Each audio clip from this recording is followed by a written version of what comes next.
on boost! No! Hey guys, this is Kidrob speaking, and today we are back in automation with the fastest car in the world challenge. What would have happened if Duesenberg didn't go the way of the dodo and they produced record-breaking cars all the way to modern times? Well, that is what we are finding out, and we have arrived in the 80s. Turbo time. The car to beat is the F40 with 325 kilometers an hour. Well, I think we're a little bit beyond that at this point, and what turbo beasts we're going to develop today, we shall see. Let's get into it. Let's first get a little bit of an overview of where we are at. Well, first of all, making money. Tons of money. We have a company valuation of just 353 million, but we are making a profit of 3.3 million right now per month. And sitting at a capital of 300 million is also rather nice. We have the Opal, that is our record-breaking car trims, and the others. The ones that actually make money. And they are going really well, as you can see here. We are not keeping up with pre-orders even. And then we have the Topaz, our good old trusty Topaz, struggling with production as well. Very much so. But in regards to engine technology, what do we have? Well, we've started the RB Ultimate 1. Let's take a quick look at where we are at. The main thing here, of course, is just this number. It is a plus 10 engine. And at the moment, just making 920 horsepower, we don't really care. It is a 80 bore engine. That is not big. It is a 105 stroke engine. That is quite big, in terms of revving high at least. And some of you might be wondering, but Kidrob, why are you making it so small? Well, we did talk about it a little bit last time, didn't we? It is about the revvability of them. Small bore means smaller valves. Smaller valves means that the spring stiffness that you can get up to is, compared to what is required, a little bit higher. That allows you to rev higher at higher boost, and that makes you power.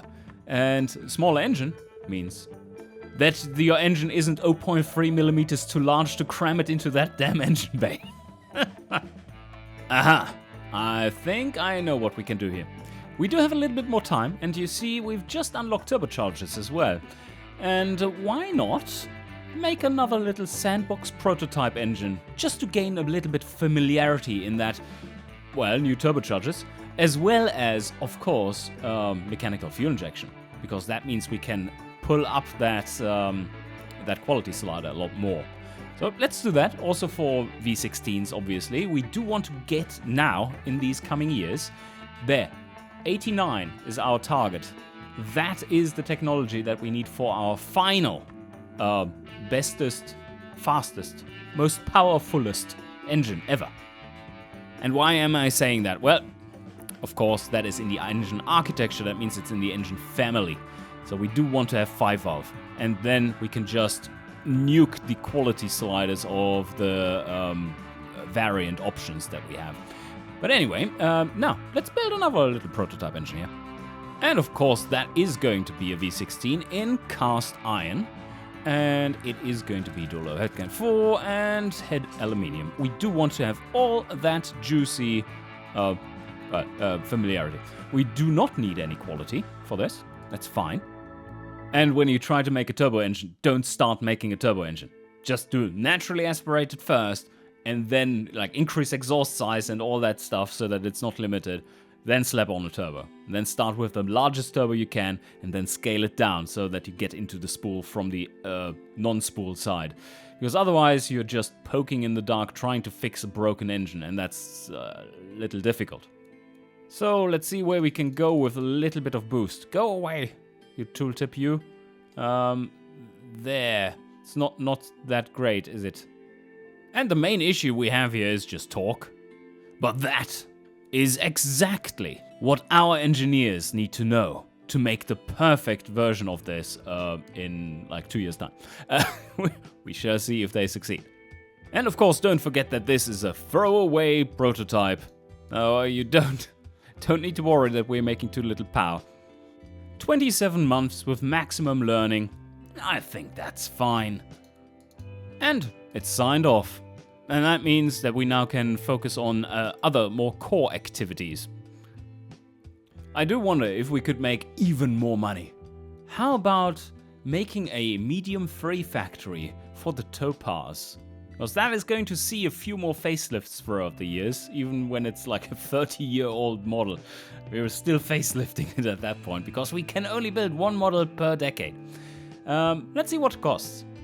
The build time seems to be more of a problem than our costs for it. 120 million for a medium 3, and that is without the engine factory. Looking at the forecast for our Topaz, though, it looks like as if the shifts are going to go down. Ooh. Oi, oi, oi, oi, oi. Okay, well, this is getting a little expensive, as you see there. +6 to +7. That is 3 million in difference. Just for one? I don't think that is good. But on the other hand, having another +2 in fuel system, I think that might be the better alternative. It is equally expensive, or even a little bit more so, but that gives you probably a little bit better bang for the buck. Alright, the car that we want does unlock in... when is it? In 3 years. So less than 3 years even. You what? you what? We just sold of our record breaker, which I turned on again, after having switched it to 70% margin. We are selling this thing at 122k a piece. It sold 11 cars. What? And those are some ridiculous profits. 5.6 million per month. I've just basically doubled my marketing as well. So let's see how that goes in the next month. But for the Topaz, I really just need to decrease the desirability of it and increase the margin, because they're asking for too many. We are 1 year behind in pre-orders. Okay, even with these changes, like 120% margin for these and 100% margin for my family stuff, I still cannot get rid of the demand. So let's build some more factories. That is 186 million. Just for the engine factory. It's a medium 1. Okay, let's sign it off. What could possibly go wrong? And I was getting a little worried there for a sec. Like, months until 2 shifts? At 90%? 400? And then, looking over here. Oh, that's Dalluha, alright. That looks a little bit better over here. 42, much better. And that factory just comes in at shy of 90 million. That is perfectly within budget, and keeps the taxman away, so that's even better. Sign it off. Ah, beautiful. No taxes have to be paid. We did make a little bit of a loss there, about 3 million, 3.5 million per month. That's very reasonable. RB Ultimate 1, done. That means we can make a facelift of that one, Prototype B, with a running time of 18 months to cram the latest in tech into it. So there we have it. That's our base level 10 engine. Plus 10 quality on the family. Now we shall see what we can make of it. I wonder if this is bugged or not. It doesn't show any familiarity with these. So maybe that's just not implemented yet. Well, that would be a bummer. That makes it really expensive. Getting to the limit of crank life here. Using that turbo map pretty well. This is without any quality in it. We are just at 2,700 horsepower with this one so far. I think that will increase by quite a bit more as we are gaining those precious tech points along the way and can increase this slide a bit more. Let's see how much engineering time it does require at the moment. That's not too bad. You can definitely go for a little bit more, because this is just 14 months. We have 18, don't we? I think that's a pretty solid setup. Getting a top-end quality of +12, bottom-end +10, fuel system +8 already for mechanical fuel injection on this very early prototype. Brilliant. And then aspiration. let it simmer for a little while, because we still have, we're still sacrificing tech pool points for unlock. So let's see what happens. We don't need to beef that up unnecessarily just yet. 1982 will be the ban for leaded fuel in Gasmere. We do need to make a switch. Oh wait, we can't even sell in Gasmere. It's 1990 where we can sell in Gasmere, so we don't care. And with those coming online, I think now, look at this, there's a big gap. I think it's time for a facelift for the Topaz. It's the moneymaker. 17 million profit per month. And our little Dart 4 engine is going to get its spidery buggy update as well. No, it's not buggy. It's not buggy at all anymore in that sense, but it looks like a bug. So, where are we at with this one? Okay, yeah, right. This little thing is still running on single battery eco carbs, and what is wrong with that? If they have that much quality. And now we've definitely reached a point where giving it some funding is no longer an issue, because if it's making us a profit of 17 million a month, if it costs us just 10 million or whatever extra to make it 2 months faster, that of course is just the deal of the century. So let's do it. Oh wow, the 8-track does give us, well, it's not the 8-track specifically, but the package, the entertainment package of the 70s does give us a big boost here. This is the held car before and after. Just plus 5.3 comfort? No, calculation. 5.5 extra comfort. That is beautiful, as well as plenty more prestige. Oh, it does bring up the family category here, the family demographic, to fully competitive as well. Nice! Isn't that beautiful? We are basically covering the whole market with this one still, and are going to do so a few years to come. We got to check out when the leaded bands are coming in. I think that is 78 for Farina. That thing is reliable. Very reliable. 77.5. Nice. 20 there too. This project has grown on us in more than one way. 3 factories running it. And I think we can get away with a nice update of our Frenian main factory. Oh, look at that! What do my little eyes see there?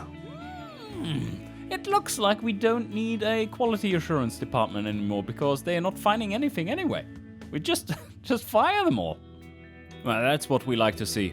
5-year profit, 1.54 billion. Nice. Huh. Well, that is very expensive. 136 million. But you just saw those other figures, didn't you? So I think we don't take a loan and just smile. That's a good number in profit also. So just sign it off. It keeps the taxman away for a little longer. It is another 8 months till the car body that we need unlocks, so let's get there. We're making too much money again. Look at this, plus 12 million a month, despite us not having taken out a loan for this stuff. Alright, we need to make a new facelift for the Opal as well. This is just going all too well. Oh, you know what? We could actually just make a slightly more reasonable version of the Record Breaker now and still sell it for 120k. I mean, we're going to get higher stats out of it, that's for sure.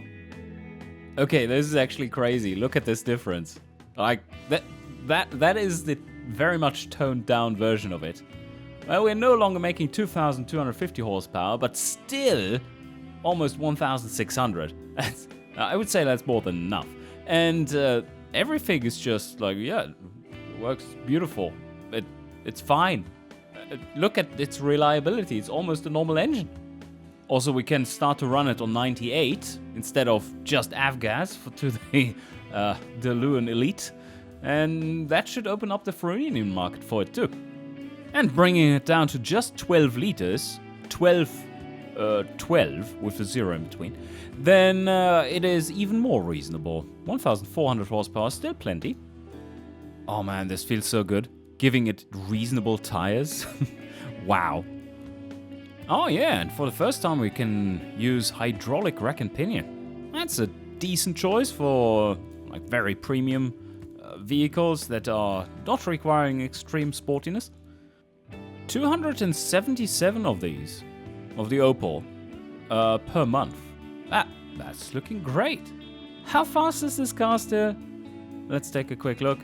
It is, it's so close to the 400 mark. Let's fix that. So, there you go, 400.0. And what factories are we going to make this in? Well, of course, in Frenia, the small one, but we are going to upgrade it to a size 3. And we can add on a leatherworks that is reducing the production flag from handmade to just limited production. So now this one too is being calculated mostly in the billions. 500 million of profit in 5 years? I take it. 20 months, 53 million. Piece of cake. There they are. Yes. Let's get into building the new record breaker. So we do have a few front-wheel drive versions of these, and then we have the rear-wheel drive versions of these, or rather rear-engine version of these. I'm going to, because I have the small engine, it's not really relevant for this body, but it will be for later bodies, I'm going to go for the longest one. And why is that? Well, it's going to weigh the most, but also it is the longest, which means, well, I just said that, because that matters because the drag coefficient of that one will be slightly lower than of a shorter ratio version. It doesn't say that here. I wonder why it doesn't. But in the calculations that I made up, I think that was definitely the case. So I'm going to choose the longest. That's the best choice, regardless of that being true or not. Mid-longitudinal it is. And then, of course, we can't change to semi-trailing arms, so we do have to contend with the higher costs for getting these suspensions sorted. But engineering time is only 8.43 months, because we do have that bonus here from the tech pool. Warthog, goodbye. Welcome, RB Ultimate 1. Prototype, C. Oh wow, you know what? We do need to make some prototype builds, some really just shoddy ones, for single point EFI, because single point EFI does have familiarity, that's good, but multi-point EFI won't, because single point EFI is basically a carb that has some basic electronics steering it, but multi-point is more advanced, but single point EFI gives a lot of familiarity to multi-point EFI, so that's cool. Okay, with this setup, 10,000 RPM, no problem. You see that? Constant 3,350 horsepower, up to 10,200 RPM. Do you see a problem here? I don't. That looks entirely reasonable for our... Well, we still have 7 years, right? So this is just a little taste of what is to come. I don't know if I can get so much more out of this one. Maybe a little, because the torque limits will be higher towards the when you get towards the later parts of the 70s, and then I can push some more. But right now, this is a little limited. Oh, of course, we are going for the convertible. Is that the soft? No, we go for the hard. Is that what? Oh, I was wondering, what? Is this all going to fold or what? No. All right. Can we go with a plus 15 quality here? That is a lot of engineering time. Maybe that's possible. We have plus 7 base. That's really good. The wheel setup is getting a little odd. 215 front, 315 rear, 22-inch front, 19-inch rear. Yeah, let's see if that actually helps or not. I don't know. But yes, brakes. Oof. And otherwise, we are throwing standard stuff at it. Although advanced safety at 0, that's not too expensive there if you have a little bit of tech pull, so it's fine. Also, manual rack and pinion. This thing will be way more drivable because the engine is in the back and you don't have all the weight on the front, so this is actually not a bad choice. And here we get the first stats from just hammering in some random numbers. That isn't looking too bad. Lots of prestige in this one. I don't know. Does that look good enough? I don't think it does yet. So but I do think I know what the reason is. And it is not that we don't have enough power. Let's check it out. Yes, that is the case. That there is the power, that is the grip. We do need some aerodynamics. Let me ask you, how efficient is this spoiler? This is perfect. We can basically not see it, but it counts as a full aero fixture, so it's fine. Okay, let's give it a quick spin to see what happens. I haven't fully optimized it yet, of course, and there's no point to it just yet. But just to see where things are going. And there we go, 600. Broken. How fast can we get? This isn't looking too bad for baseline. This is just, what is it? 3 years and 6 months, right? So, it's pretty solid. But what it does show us is that we do need to be a little tricky again, because this engineering time is not the same as this one. We either need to synchronize them, or we need to cram in another prototype in between. Coming to think of it, this car doesn't really lend itself to being used as anything other than this kind of car.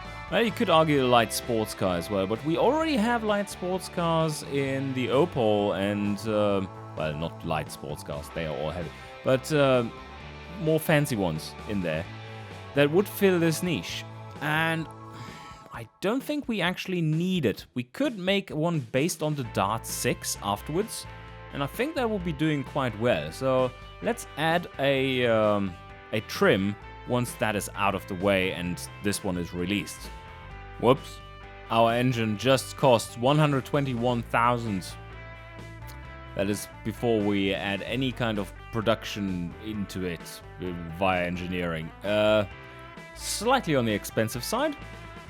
All our factories are full. What are we supposed to do? Well, we just built another one. Normalized desirability in the hypercar market. 605. Yeah, that just doesn't help us much at trying to sell it at this price. And just with the factory and all the engineering costs us 61 million. Let's sign it off. That is a very quick project. Looking at this, look how much time we have. Like that. The Kyanite is going to finish like way ahead of time. That allows us for lots of engine prototyping. And I just made this one the same prototype length as that. So easy. And here I go with a single point fuel injection. That is just on a shoddy engine for prototyping. It will give us some familiarity in MPFI. Thank me later, Kirob. So we're basically paying 4.65 million over the course of a year in order to get quite a lot of familiarity. I think I sign off on that. Ooh, being hit with all the higher refresh costs. Woohoo! Minus 53.6 million in a month. Yeah, but with one extra tick, let's see where that is headed. Look how complex this game has become. I don't mean automation, but like my playthrough here, with so much we're doing despite being limited to one model per decade. Well, let's have this one tick and see what Mr. Taxman thinks about the 54 million loss in in the final month, not fourth quarter. So 0 taxes, of course, beautiful. And now we're back to making our usual profits. Nice. Oh, whoops. We have already sold 2 of the prototype. That's 2 dead people already. Remaining pre-orders 13. Well, I guess we can go into production for a month or something. But I'm going to stop them here now. Yay, the SPFI prototype is done. Let's make another one. Oh, look! Our engine has finished engineering. Let's make another one. And you might wonder, Kirob, why are you doing this crap? Well, simple answer is, we might have a chance to grab MPFI for our 80s car, but only if we get up some familiarity with it. Because you see that? It is coming in 6 months. Oh, so now that all our factories are working properly, we do make a profit of 25 million a month. Ooh, okay. increased this a little bit. And now we have a total R&D budget of 29 million a month. That's like how much extra is that? Let's see how big a slice increase that is. Oh, significant, but still 7 million a month profit. Our third SPFI prototype is done. Now let's see what we can make for MPFI. So, worth it? I would say yes. 31%, because we engineered a lot of SPFI. Now SPFI is 63% already. So yeah, that is good. This one is a little tight. -9 quality. But it is V16, so we gain familiarity for that at least. But it's probably like a -9 quality. But sir, we don't have time. We don't have time to connect all the cylinders. How many do you connect? Well, about 6 of them. That should be enough. It's good. All right, let's sign it off. And it will be finished right when our prototype is done, which is now. So, this is fantastic. But now that we are ready for this, let's revisit our record-breaking car and see how fast it actually can be made, and revisit the engine to see if we can use MPFI in the proper way. We could even make another facelift after that, because we have plenty of time. 44% familiarity, that might very well be possible to use this one, but I think... Oh, it's not exploding either. Oh, that's cool. Well, okay, I think this is a bit of a problem then.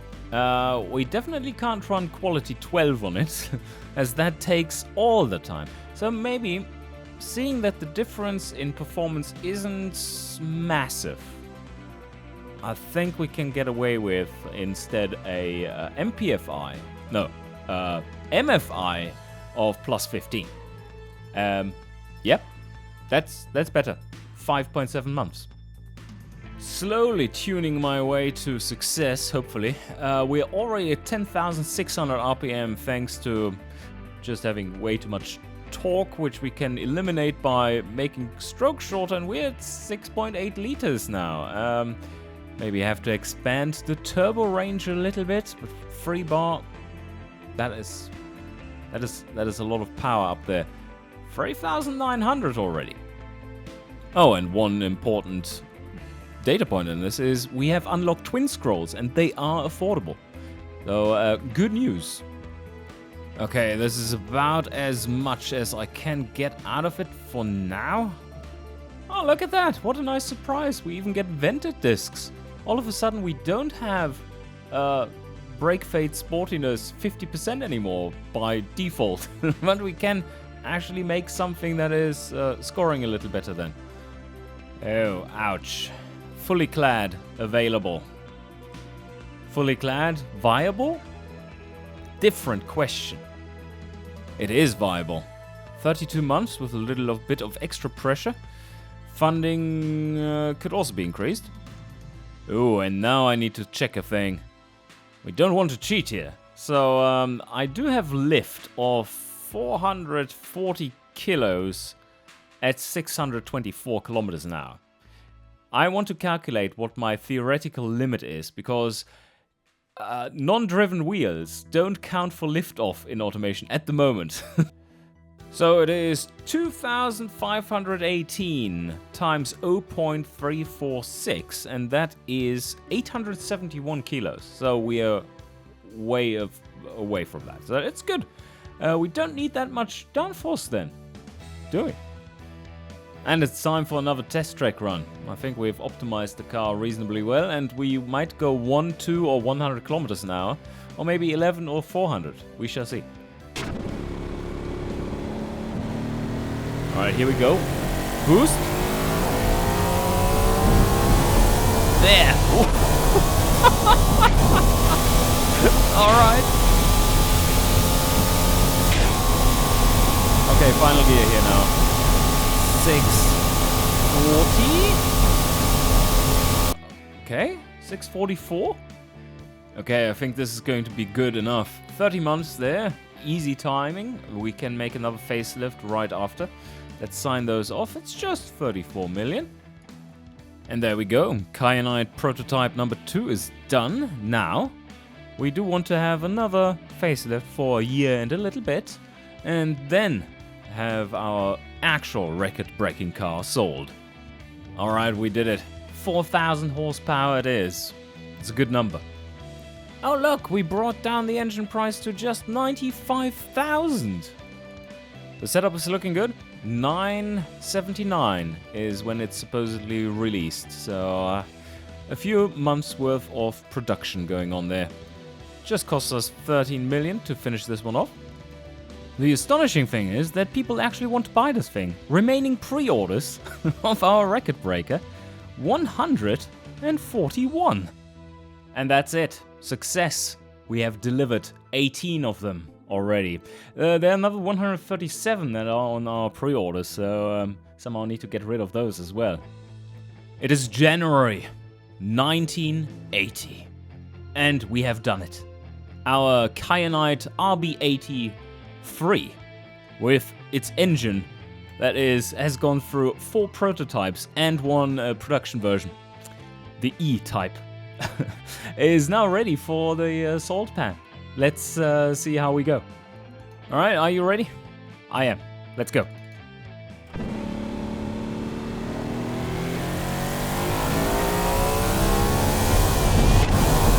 And the boost! 500 old record, easy. 600 at 100 then. And we do a 653. Yeah, if the track had been a little longer, we would have gotten a slightly more even. But that's a good value. Let's take it. I think that is the first time in this run that we achieved double the benchmark speed or higher. So 325 was the benchmark, and we had 653, which is 3 kilometers an hour higher than double the speed of the F40. That is quite impressive. Also, we have slightly more horsepower under the hood, so that helps. But the calculation for the speed score this decade is easy as always. It is 653 minus 325, which is 328. And now we multiply this by 0.5 or divide it by 2. And that is 164 points. And what's even better is the shape that we leave the company in. The country too. I mean, we're basically the entire GDP of Dalluha at this point. 1.15 billion company value in 1980. As always, check the links in the description below to find out what the other competitors have been doing in the meantime. And I hope you enjoyed, and see you guys next time.